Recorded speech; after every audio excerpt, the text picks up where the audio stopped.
What's going on, guys? I've got a quick tutorial for you today. I did say I was going to do the polar effect on Geometrica, but this is a quick little crossover from Geometrica back into Procreate. I'm going to show you how to do this kind of Suminagashi Japanese marbled effect. It's a combination of using both Geometrica and Procreate programs. So to make this kind of cool pattern, it's pretty simple. You want to open the Geometrica app.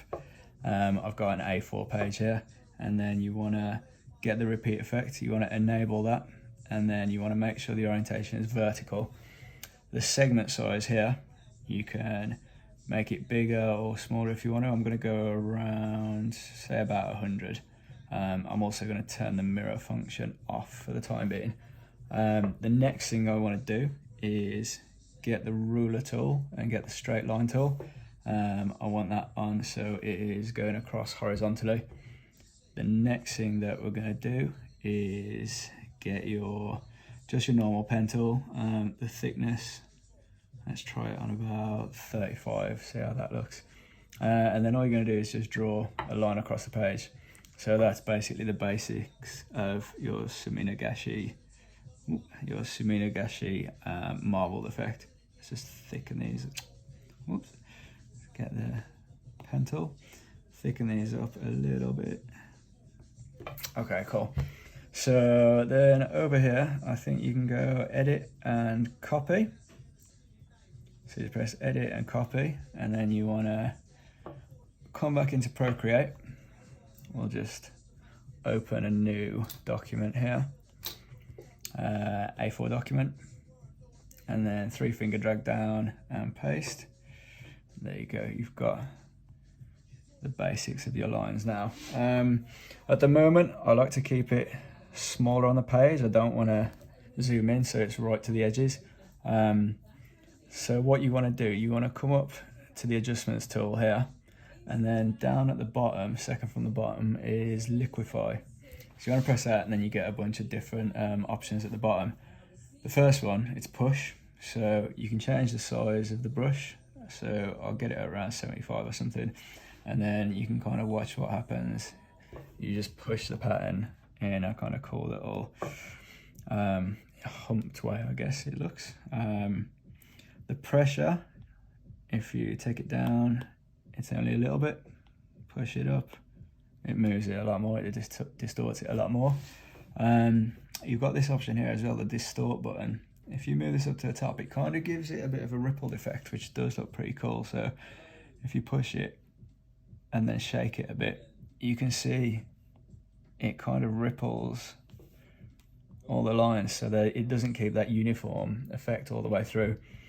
That's the first one, push. You've then got this next one along there, the twirl. This basically just spins your image around. You can use this with any image you import into here, but this is cool if you're trying to get this kind of Suminagashi look. Another one is pinch. It's not something that I use really. You can do. You can see it does that kind of thing there. You've got expand, which does the opposite.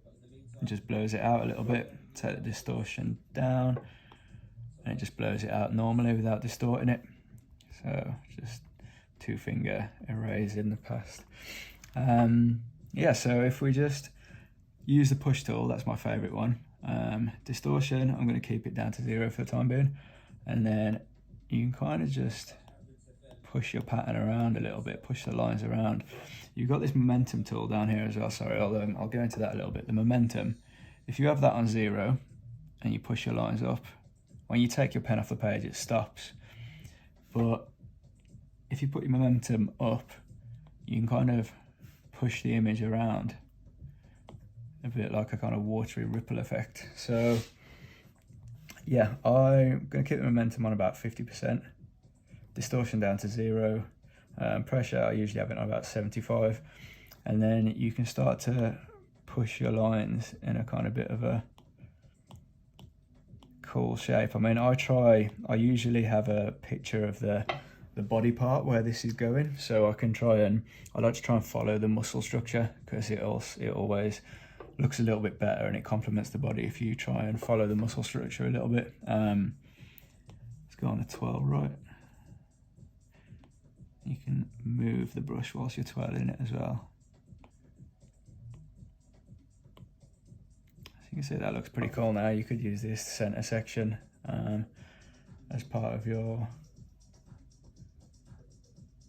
image that you'd like to use in your, if it's digital design or if it's actually tattooing. But yeah, that's a very simple way of how to make the Suminagashi marble water effect. I hope you liked it, guys. If you have any questions or anything, drop it in the comments. I will also be doing a tutorial. I'll be setting it up at least anyway and doing a bit of research on it for the spiral effect on Geometrica. So yeah, I hope you find that helpful. Have a good weekend, everybody.